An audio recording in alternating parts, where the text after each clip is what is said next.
Police emergency. What's the emergency, please? I stabbed the girl through the throat. And I'm covered in blood. When did this happen? About half hour ago, I think. I'm pretty sure you're not used to people who have done something calling up and saying this is the I'm not problem. admitting it, to be honest with you, no. Can you see it bleeding? She's not just bleeding, she's not breathing. She's dead. I'm the perpetrator. I'm not the victim.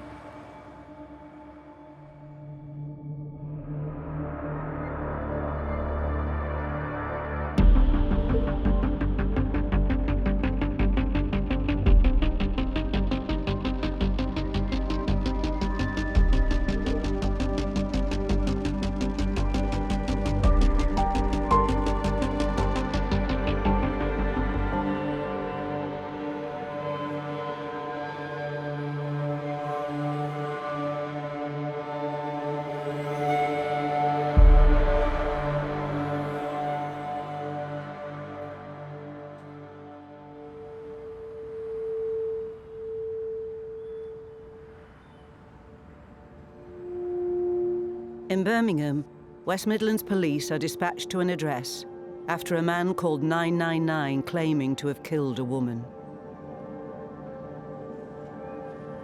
Crime scene coordinator Joe Ward is leading the forensic investigation. 23 years in a job. The feelings are the same, it doesn't get any easier. I'm still nervous as I'm getting my white suit on. There's always kind of apprehension, just the unknown, I suppose, of what I'm going to walk into. Does she live here on her own? No, it's HMO. So I believe there's 4 flats, effectively. Yeah. It is quite unusual for a suspect to ring the police and confess to a stabbing. That doesn't alter the way we carry out our scene examination. You can't assume anything. The suspect could change his story. There might have been other people involved. You have to process that scene, and the forensic evidence can either disprove or prove his account. Right, ready? Yep.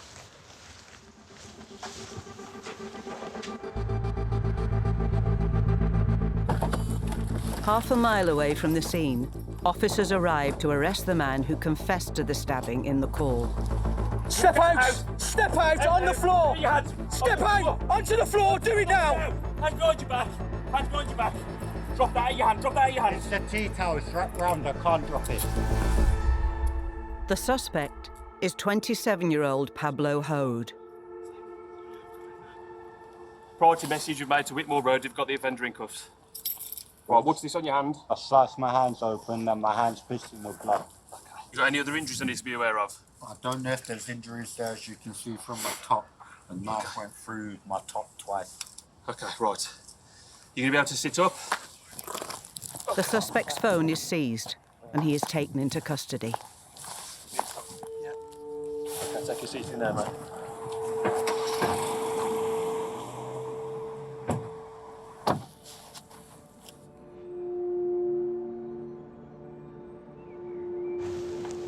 At the crime scene, Joe and investigators carry out an initial assessment while the victim's body is still in the flat.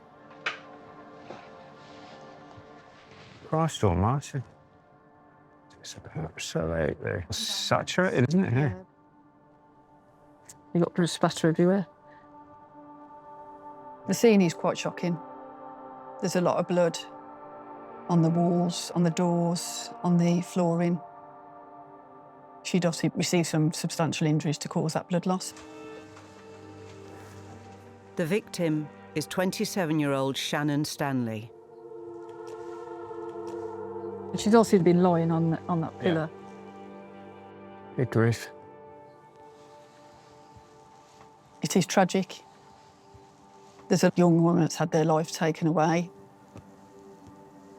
We do have to, within scenes, kind of relive the last moments of their life, because obviously you're trying to put together what's actually happened. Well, one of the officers outside said something about her being found and moved. And obviously you've got the contact marks, haven't you, on the walls? And then we've got obviously the spray as well, haven't you? On both doors, isn't it? Either side. Yeah. So obviously something's happened here. Blood splatter in several different rooms in the flat makes it unclear where the attack took place. So obviously she's been placed here after. Yeah. I can't see the blood loss just coming from that one injury to her forehead. It's got to have hit an artery, hasn't it? With the amount of blood in there, it's quite unusual. But it gives me quite a lot of evidence to process. It's not the cannabis in here, is it? Yes. Yeah, yeah. There's a lot of drinking there as well. Cheers. There's evidence of the gathering of people all having a drink within the living room. Potentially there might have been a witness to this offence. We've got to find out who was at the party. Yeah. Was there kind of any arguments? What's the reason for this? There might have been other people within the scene at the time of the offence, people who lived at that address. We can identify witnesses within that scene via DNA and fingerprints of those items. If they don't come forward,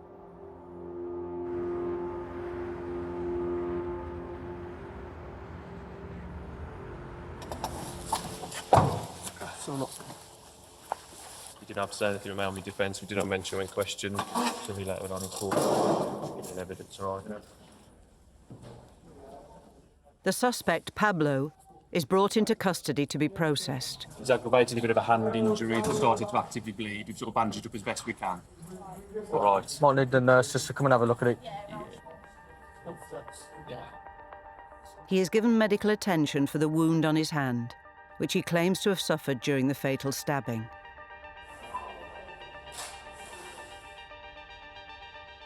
Pablo's clothes, fingerprints and DNA are taken as evidence, and his phone is sent to digital forensics for analysis.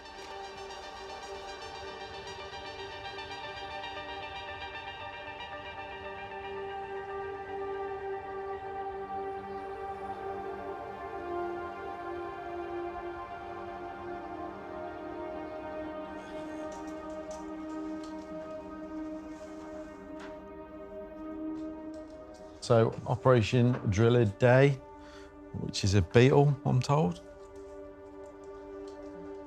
The case is being investigated by Detective Inspector Jim Marn and his homicide team. Suspect in custody is Pablo Hode. He called in to admit killing the deceased and he stated the murder weapon was a knife. The premises was accessed via a door at the back, and you go straight up the stairs, and there's 4 separate bedrooms, all with coded locks on the door. As a murder detective, you have to be questioning. You've got to not assume anything. Just because someone's confessed to killing somebody doesn't mean that we can just go home. He might be lying, or he might change his story, or be covering up for somebody else. We can't just solely rely on that confession alone. The victim, Shannon, and the suspect, Pablo, rented separate rooms in the property. The deceased was found in the bedroom, but they took her out to do the first aid in the lounge because there was space on the floor. It is an absolute bloodbath. There's sprays blood everywhere in pretty much every room other than rooms 1 and 2. Aims and objectives then. Number 1, we need to try and keep this suspect detained. We need to locate witnesses, secure and preserve evidence through forensic searches. We need to find the knife principally and to arrange the forensic post-mortem. We need to locate a next of kin. Right, thank you all. Somebody has been killed. We need to establish exactly what their cause of death was, what the motivations and the reasonings are behind it. It's really important that we question the suspect straight away because they can lead us to forensic evidence to convict them of that crime.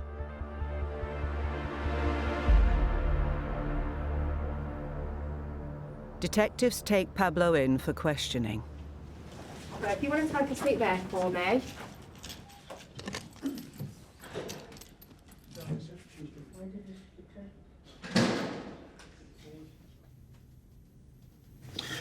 So, we're here today to talk about a murder. Can I read a statement out that Pablo's made beforehand? Of course. It states, I, Pablo Hode, will say as follows. I'm aware of and have witnessed Shannon Stanley make numerous threats to stab people.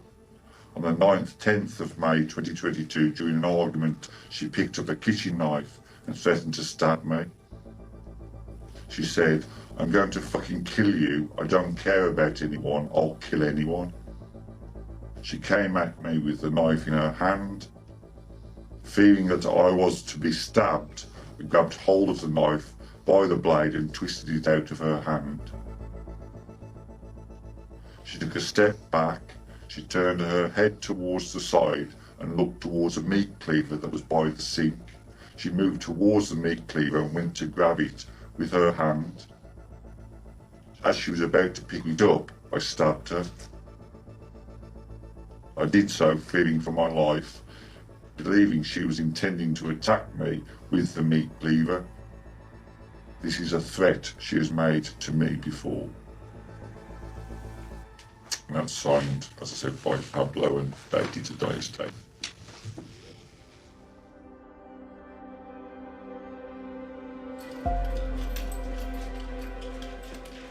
Pablo's claiming that he acted in self-defence. In layman's terms, if someone attacks you, you are allowed to protect yourself from harm. You're not criminally responsible for that death. So this just changes the whole nature of the investigation.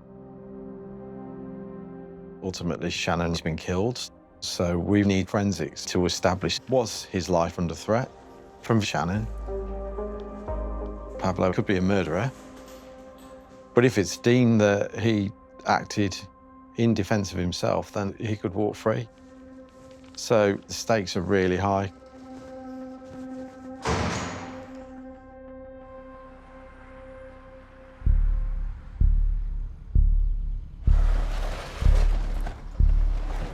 With the suspect claiming that he acted in self-defence, specialist crime scene investigator Julie Slater joins Joe at the scene to help gather crucial evidence from the victim's body. Pablo has confessed to this offence. So if we find his footprint or we find his fingerprints, that doesn't prove or disprove his account because he's already put himself at the scene. So it does make it more difficult with regards to forensic evidence. With self-defence, it's always a question of what force is necessary to deter someone. Was it proportionate? Pablo's account is that she came at him with the knife and he's had no alternative to get her off. That could be a possibility. This is what we need to identify. There's that injury to the left side of the forehead. Yeah, looks like it's going to be quite deep. Yeah. Possibly quite deep. It's quite long, isn't it? Yes, long and linear. Yeah. I can't see the blood loss just coming from that one injury to her forehead. Yeah. The body in a murder investigation is a scene. We class it as a scene as well because we can gather forensic evidence from Shannon's body. If, you know, they've had an altercation or she's been grabbing at him, she's might have got some of his DNA on him. Well, let's hope so. That would be great, wouldn't it, if she has? I always say that we're actually speaking for the victims because they can't speak for themselves. On her left hand there's a potential defence injury. Yeah. It's certainly quite nasty. So she kind of put her hand up. Looks like it's kind of gone through. It's gone between the Possibly, fingers. Yeah. And quite deep. Yeah.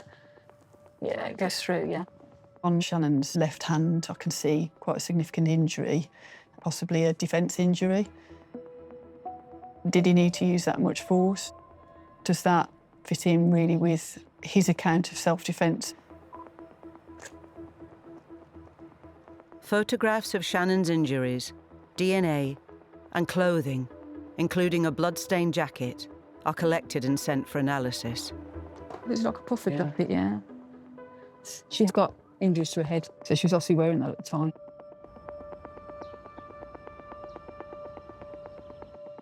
This appears to be the only cutlery drawer. Yeah. And there is a lack in general of sharp knives, isn't Yes, there? yeah. Where are all the knives gone?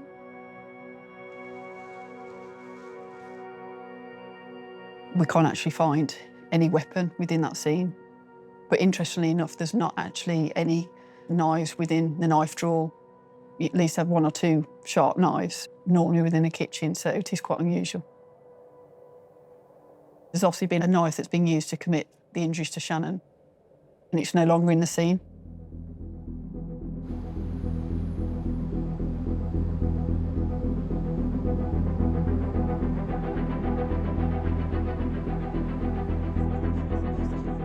Detectives start to review footage from nearby CCTV cameras to track Shannon and Pablo's movements and identify any potential witnesses they were with in the hours leading up to the fatal stabbing.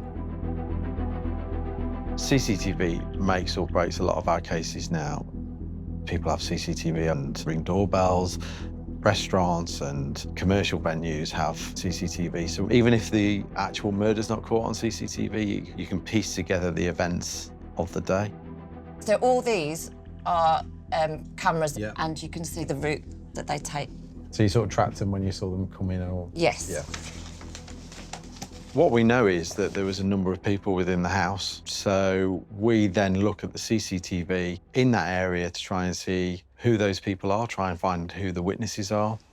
We're also just looking at people's behaviours throughout the day.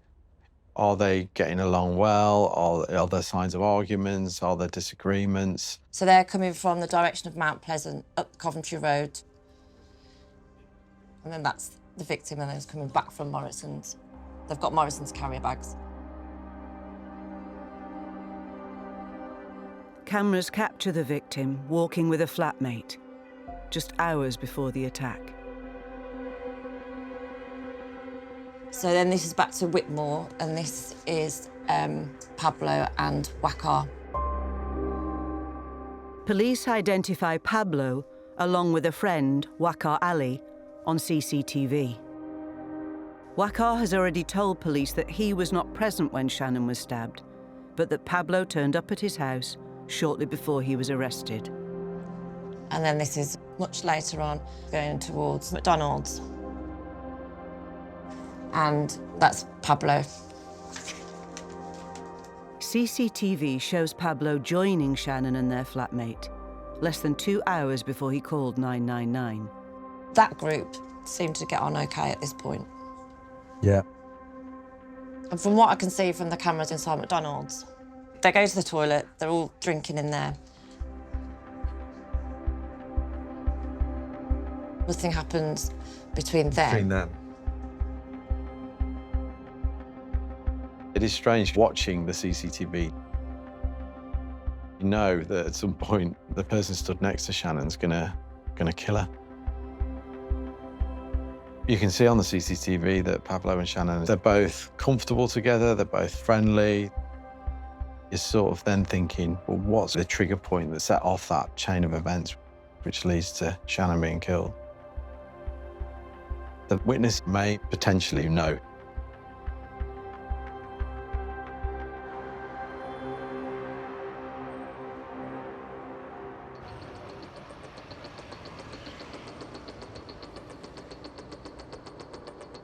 The flatmate identified on CCTV on the evening of the stabbing is brought in for questioning.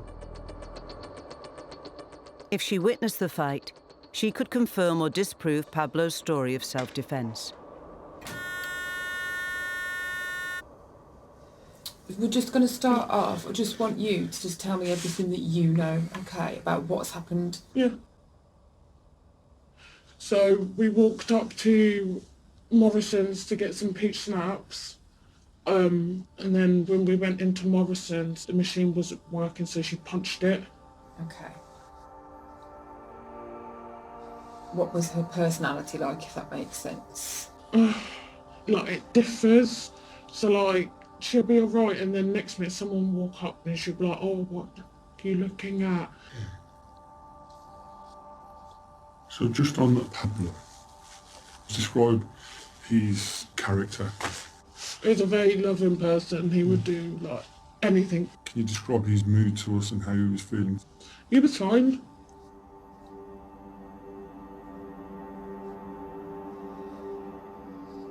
So you've got back, and what have you done then? She's put the beers down, rolled another joint, and then all of a sudden it just like kicked off. Shannon and Pablo are literally just shouting at each other.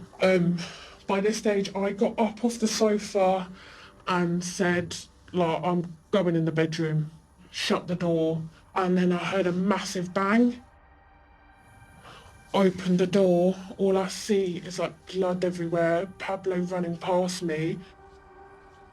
I've gone back in the room, shut the door. 2 seconds after, I hear bang, bang, bang, so I've opened the door and Shannon's standing there, covered in blood, going, call me an ambulance, call me an ambulance.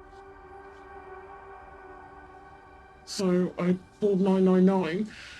Like shouting down the phone to the ambulance people saying, can someone help me please, like she's bleeding, she's coughing up blood, like I don't know what to do. And then next minute she just went limp.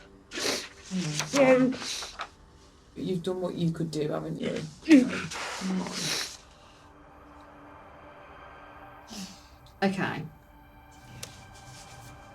Lastly, just for completeness, are there any sharp knives, proper kitchen knives? Yeah, there is some sharp knives in there. There's quite a big one. So if that knife isn't there now, say, do you know where that might be? I wouldn't have no idea. The female witness provides us with an account where she supported what Pablo's saying and paints Pablo in a very good light. But she's not present when the events have taken place, so we still only have Pablo's account of what happened in the room. So it's really important we try and find more forensic evidence that could tell us what happened to Shannon.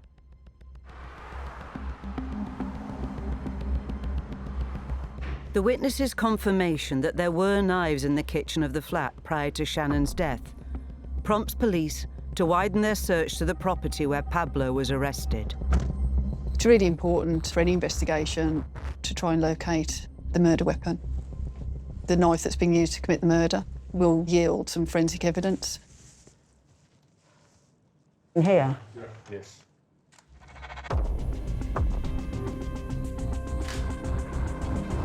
The meat cleaver found in a sink appears to have been washed, like he's attempted to remove forensic evidence. Blood staining over it. Handle and blade.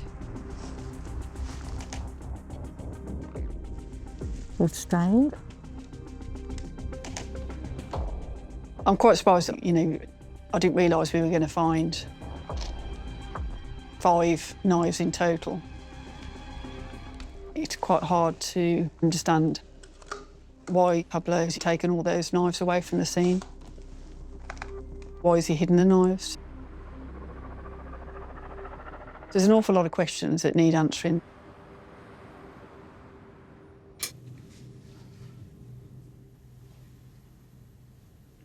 We've done a search on the Whitmore Road address.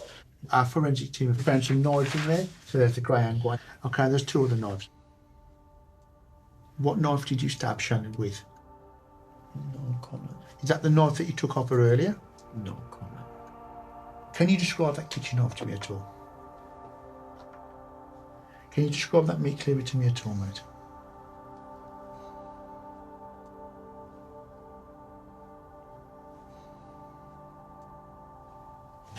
OK. Pablo, what's happened in the house? Obviously, there's been some argument between you and Shannon. There has. So, why did this argument start, mate? I asked someone to leave the house. OK. She didn't like that. Then she started going crazy like she usually does, shouting and swearing. And I told her, don't talk to me like that. Like, I'm not your other mates that you talk shit to. Okay. So she picked up, sounds weird, she picked up my knife. Okay. From the draining board. Okay. She approached me with it, saying she was going to kill me and stab me. So I grabbed the blade with this hand. Okay. And I put my thumb on top of the handle bit and I twisted it up in the other hand. I didn't know like what had actually happened to my hand. I just knew that the knife had sliced into my fingers while I was trying to get it off of her. Okay. And even then, there was nothing like in my head that I was going to use that knife even after I took it off of her. Okay. Until she went to grab the meat cleaver. So I stabbed her, and then she still, like, she's grabbing the meat cleaver and trying to swing it. I carried on stabbing her, but I weren't thinking about, like, I'm gonna seriously hurt her.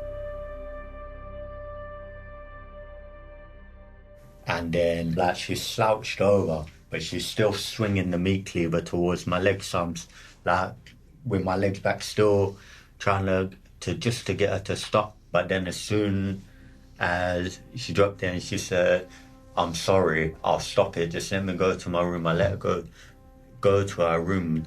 I collected all of the knives from the kitchen. And my plan was just to put them in my room so she didn't have no access to them.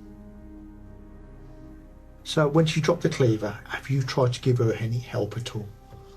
No, but if I'd known she was seriously hurt, I wouldn't have even left the property. I would have rang 999 the way I did when I knew she was seriously hurt. I would have been still at the property trying to help her, because that was never my aim. And as soon as I knew, I rang and tried to get her help. Okay.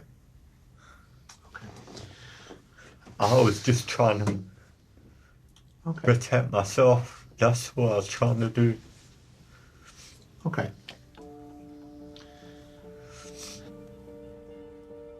Self-defense is not a simple concept. His response has to be reasonable, necessary, and proportionate. So if someone came to punch you, you would be justified in pushing them away. But if someone came at you with a gun, then you might be justified in running them over in your car. So you have to balance that level of threat with the response. But to flee the scene with weapons and hide them makes you question his account. If he is lying, the lie's just got a lot bigger.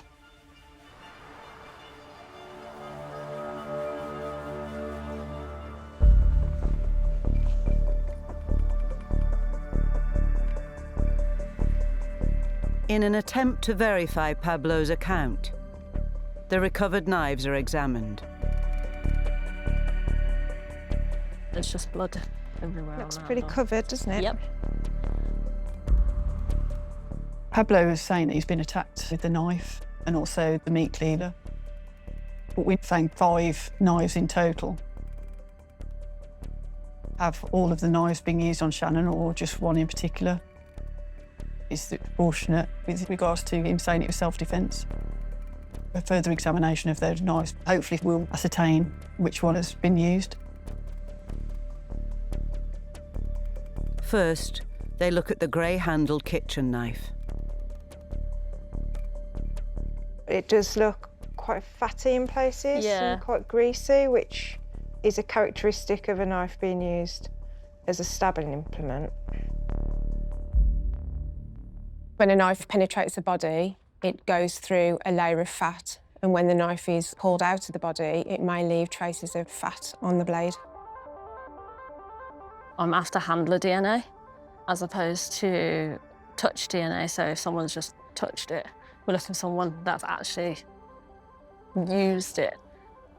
We start by recovering any cellular material to get a good handler DNA sample, skin cells, for example, or sweat. It's obviously invisible to the naked eye. So much blood.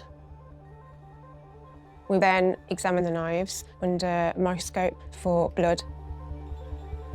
Blood is a much richer source of DNA. There's some ridge details as well. It's kind of quite faint. Yeah. Is there indication that he's got an injury, did you say? It says he's cut his hand. Yeah. So that might indicate that it's been held with blood-wet hands. Samples are taken from all 5 knives, including the meat cleaver, to be compared to Pablo and Shannon's DNA profiles. If both Shannon's blood and Pablo's DNA are found on the same knife, it could identify which one killed Shannon and support Pablo's account.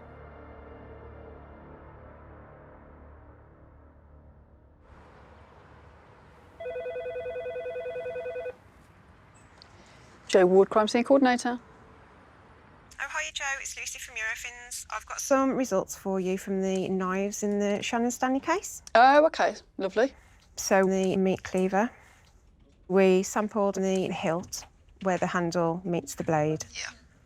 And that produced an apparent major DNA profile matching Shannon. Given the knives were found within her address, we expect some of her DNA to be on them. Yeah, OK. And then we found blood on the grey-handled knife. That was a larger one, wasn't it? Yeah, larger knife, yeah. The blood on the blade gave a complete major DNA profile matching Shannon. And then the blood on the handle of that knife produced a complete major DNA profile matching Pablo. OK, it's interesting. Because Pablo's account is that he's cut his hand by pulling, obviously, the knife off Shannon. So he's bleeding, isn't he? Yeah, obviously that injury would need to have been bleeding at the time for that transfer to have occurred. We've got a contact blood stain on one of the knives which produced a major DNA profile matching the suspect himself. That might be because he did have a bleeding injury, which corresponds with what he's saying.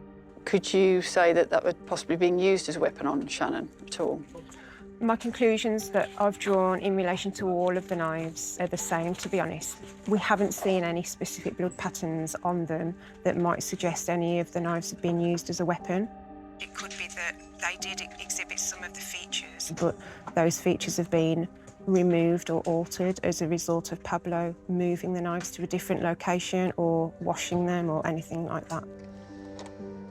While there's some evidence to support Pablo's claim he was injured taking the knife from Shannon, the tests do not conclusively say if one or more weapons were used against her. It's very frustrating from my point of view. I was hoping for some evidence that would either prove or disprove his account. So the examination of the knives really haven't took us any further forward.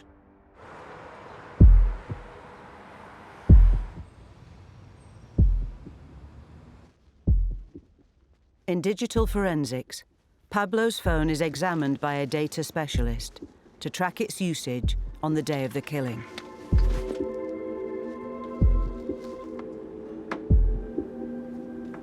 I think the average person would be quite surprised with how much is recorded and kept on the device.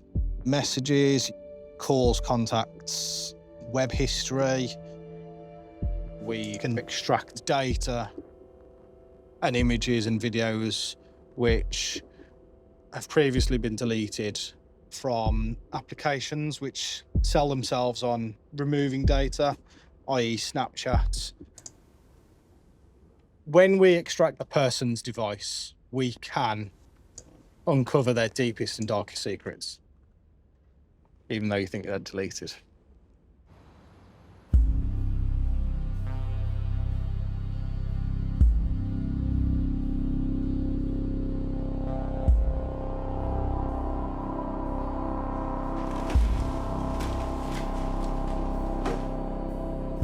There's a lot going on, isn't there? Yeah.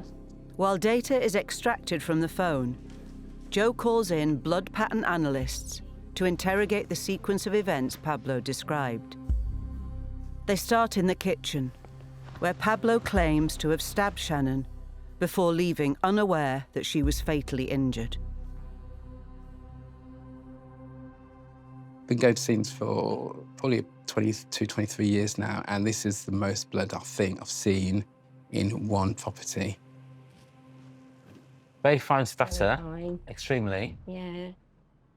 So how's it got all the way over there? That's all. Yeah, they're all going downwards, aren't they? Isn't it? Yeah. Yeah.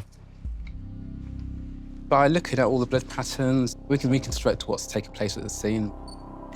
We can say where the victim sustained their injuries, how ferocious was the incident. It's about looking at the distribution of blood and what did it tell us. We've got blood runs here that have run over in the 2 drawers. We're looking at the size of the stains, the actual shapes of the individual stains as well.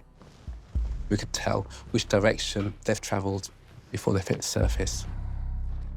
We've got this spatter low down on the skirting. The drips are quite heavy, aren't they? Yeah. These are actually spatters of blood which have landed on the doors and they've run down, so it's a relatively large volume of blood. Quite strong indication started in the kitchen, mainly based on the widespread distribution and variety of blood patterns present. OK, so you've got some kind of event happening, blood's being spattered in here, the door's closed, and it's maybe continued into the other room. It's like a trail, isn't it? Here, isn't it? Blood is also present in the corridor leading to the bedrooms, where the team make a significant discovery. There's bubbles in some of these, look. Oh, there are. Yeah, the big ones. That supports a wound affecting a windpipe. If someone's been stabbed in the throat or maybe in the neck or somewhere where there's penetrating the airway, then the blood's coming out of the body is mixed with air. It's very likely that the victim was bleeding from an arterial injury, which are indication of quite a forceful breach of arteries. You can sometimes see arterial injuries whereby the blood is spurted quite high. I've seen arterial injuries maybe 8 feet high on the wall. It's just covered in blood.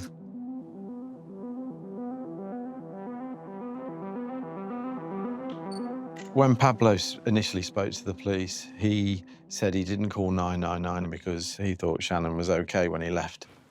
The blood patterning tells a completely different story.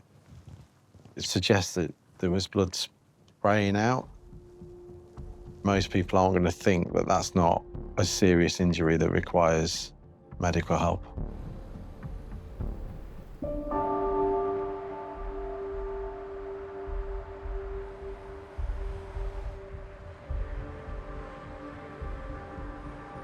I just thought I'd go through these post-mortem results. Yes. To confirm whether Shannon sustained an arterial injury, as the blood at the scene suggests, Joe goes through the post-mortem report with Jim. So she's got at least possibly 12 sharp force injuries according to the post-mortem. The number of stab wounds that someone's got is really key to self-defence. If you're saying you're under attack and you're having to stab someone to protect yourself, Shannon's got multiple injuries. Pablo's got an injury to his hand, so to inflict so many injuries in self-defence seems less plausible. So she's got quite deep wounds to the left side of her forehead, so she's got one here. Yeah. But obviously the most significant is this one here, which is just kind of behind her ear.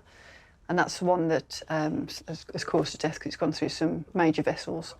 She's also got kind of defence injuries in her left hand, and it was kind of in this area here.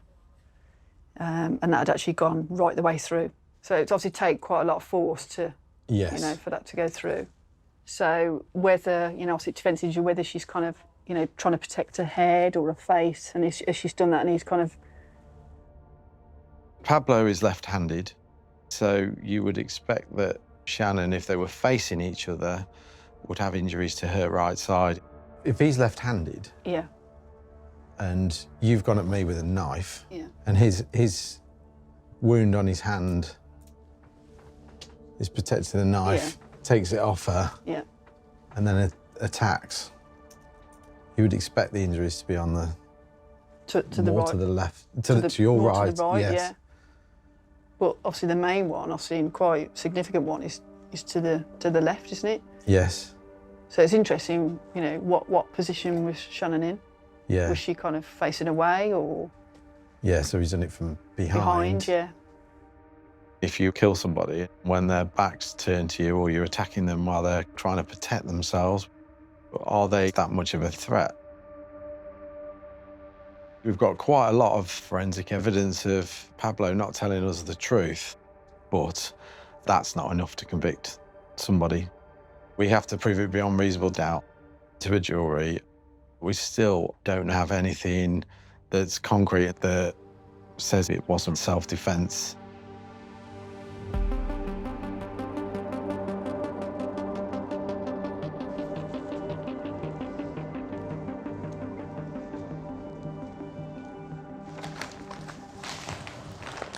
Quite heavily bloodstained, that is. With the post-mortem revealing that Shannon suffered a considerable number of injuries, Jo examines her coat, recovered from the crime scene, to assess the level of violence used by Pablo. These are almost like child sizes, aren't they? It's quite petite, isn't it? Yeah. Shannon's approximately 5'4" in height, and I'd say probably about 6.5, 7 stone in weight. What level of force is necessary to deter someone so small and so petite as Shannon?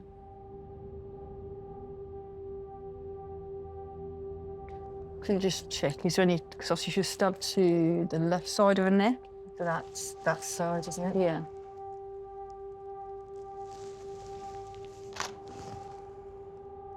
From the post-mortem, we can see, you know, the injuries that she's got to her body. It corresponds to the damage to the jacket. Obviously, these two, we know that she's got 3 injuries to her head, so and yeah, back of the head. And both of these have both gone through. Yeah. That suggests to me that she's had her hood on. Had it up, yeah.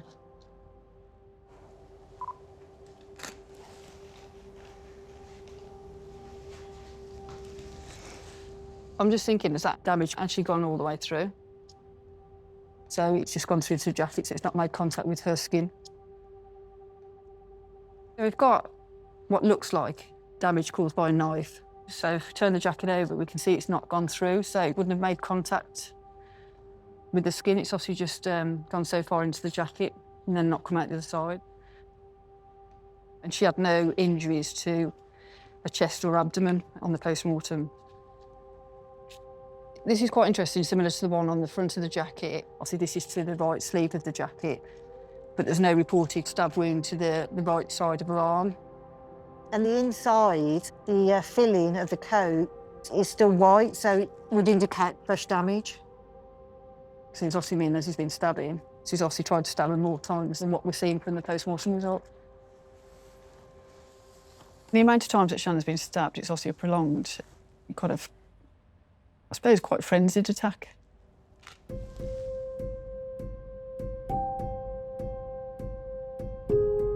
Pablo is claiming self-defence. It's quite hard to understand how a self-defence that she's received so many injuries.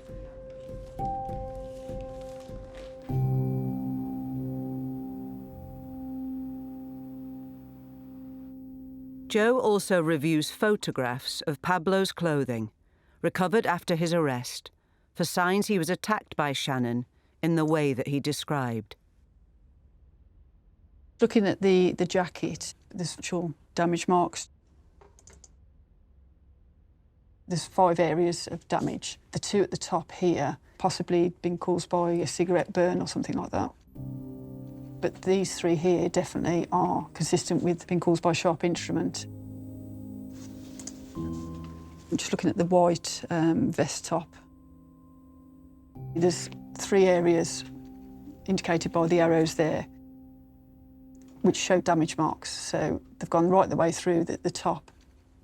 And they're all consistent with being caused by a sharp instrument. He said he's been attacked by Shannon, but he's not actually mentioned in his interview that the knife has made contact and caused any damage to his clothing. Why? It certainly raises questions. With forensic evidence suggesting Pablo may be lying, investigator Andy Hiles analyses data extracted from his phone from the night of the attack.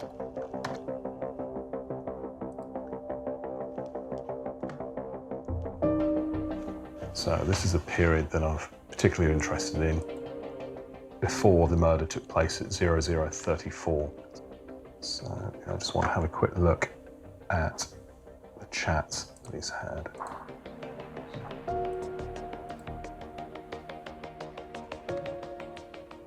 So here I can see that there's Snapchat messages. I've got part of the message in the description, not really, but will be, these tried to stab me. Got my hand sliced open. But the question is, what's the context of that? So I'm able to now look and see if there's any audio or any video that marries up in the time.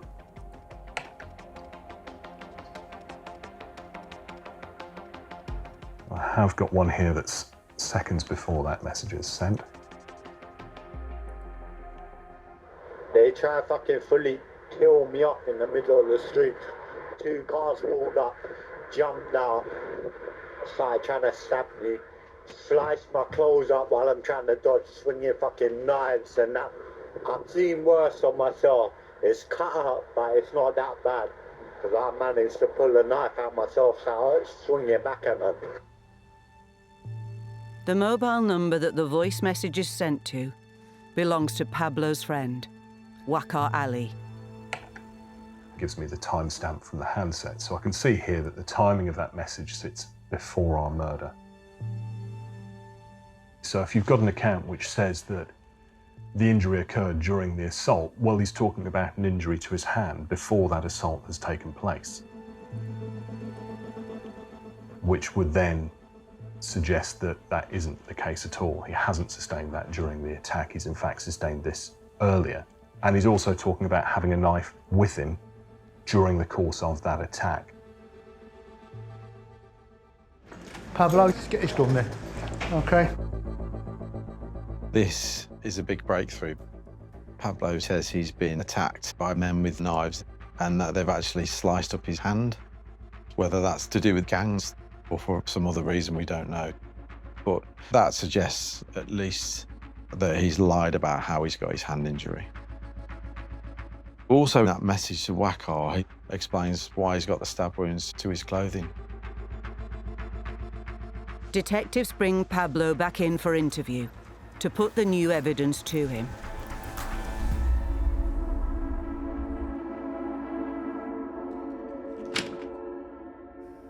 At this interview, our plan is to present new information that we found that might contradict what he's told us and start to say, this isn't adding up.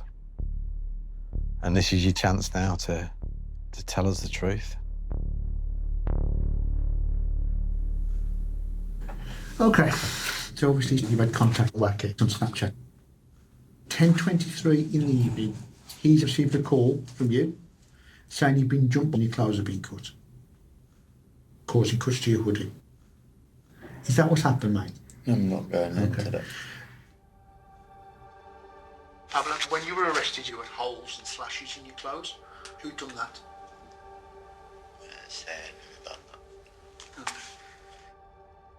It looks as though you've been stabbed. And somebody stabbed you or tried to hit you with a knife. I'm not going into that. Okay. Were you angry at that point? Yeah, a little bit.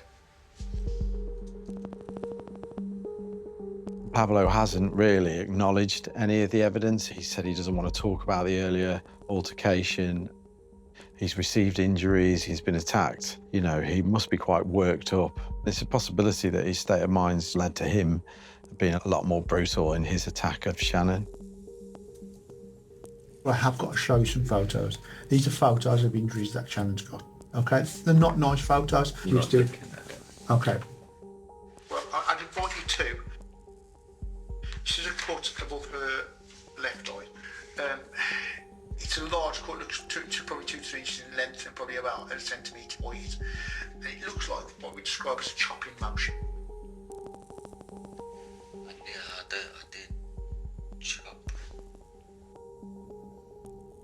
Shannon's got an open wound to her neck, and there was blood sprayed everywhere, essentially, on the walls, it was spraying about. Did you see that injury on Shannon before you left? No comment. Did you see blood spraying out? No comment. And you said yesterday when you took the knife out you saw some blood. How much blood did you see? No comment. Okay. Are you okay, Pablo? Want a break? Do you have a few seconds to compose yourself, mate?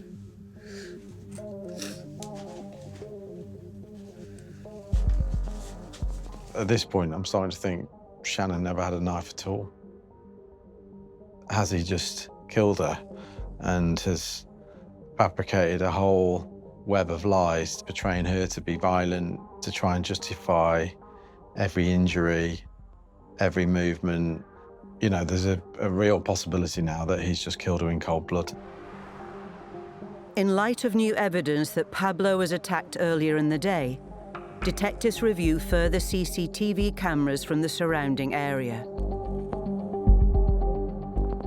and make an unexpected discovery. This is walk there, is it? This is the walk there, yes.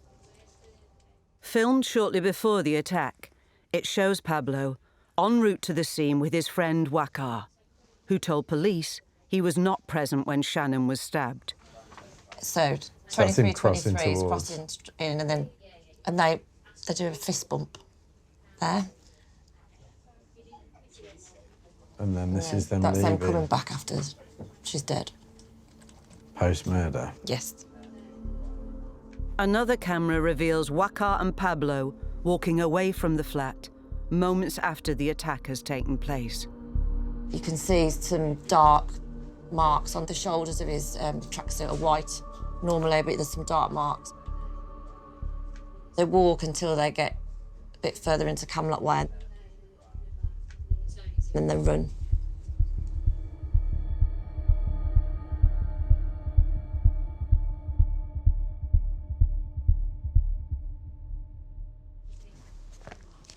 So it's very different to Waka's statement.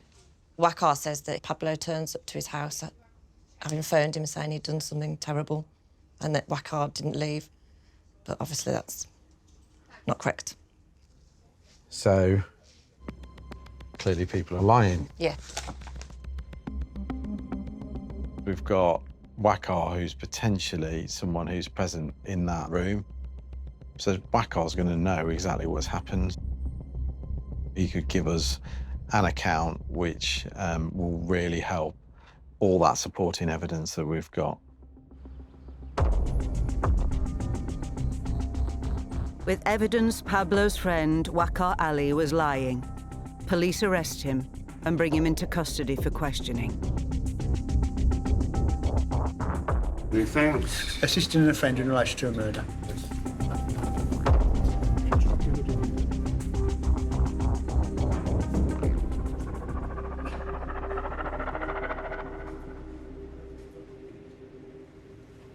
Now, you won't be sitting here if we believed your account, mate, because we don't believe you, because obviously we've investigated it, we've got evidence to the contrary. Saying you're there during the offence. What's gone on at Mount Pleasant, mate?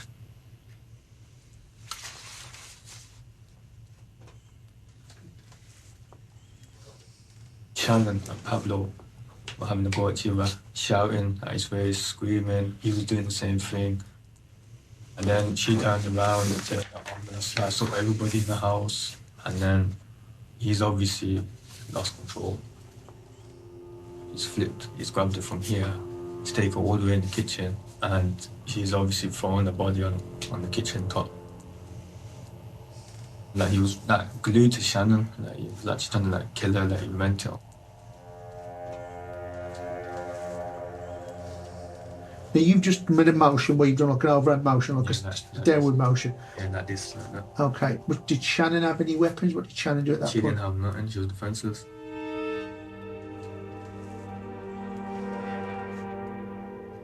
Did he just use the one knife to stab her, or did he use multiple knives? I think he used one knife. Okay. I don't know why he had 3 knives in his hand. We recovered a meat cleaver as well. Did you see where that meat cleaver come from? Yeah, that was Shannon Stanley's meat cleaver. Did she have that meat cleaver at any point during the fight? No, she didn't. It's the high five moment. That's a really, really good moment because we've got the scientific forensic evidence that supports what Waka's saying. The amount of blood at the scene and the number of injuries to Shannon, and he's lied about his hand injury. OK, mate, you need to come and speak to the sergeant. Come on. Pablo's story of self-defence is now in tatters. It just does not hold any weight anymore. Now, a charge has been authorised for murder. This is a very serious offence. Murder, I don't think it can really get much more serious than that. So the next question I always get asked is, will I grant bail? No. I cannot grant bail for murder. You are going to be remanded, so you're going to stay here, and you're going to be taken to court tomorrow morning. Isn't someone let my mum know what's going on? We will try to contact your mum. A3, please. Thank you very much. The most compelling piece of evidence in this investigation is the amount of injuries that she's received and at what force. And certainly adding into that the defence injury that she's got to her hand. It's quite hard to conceive how it was self-defence.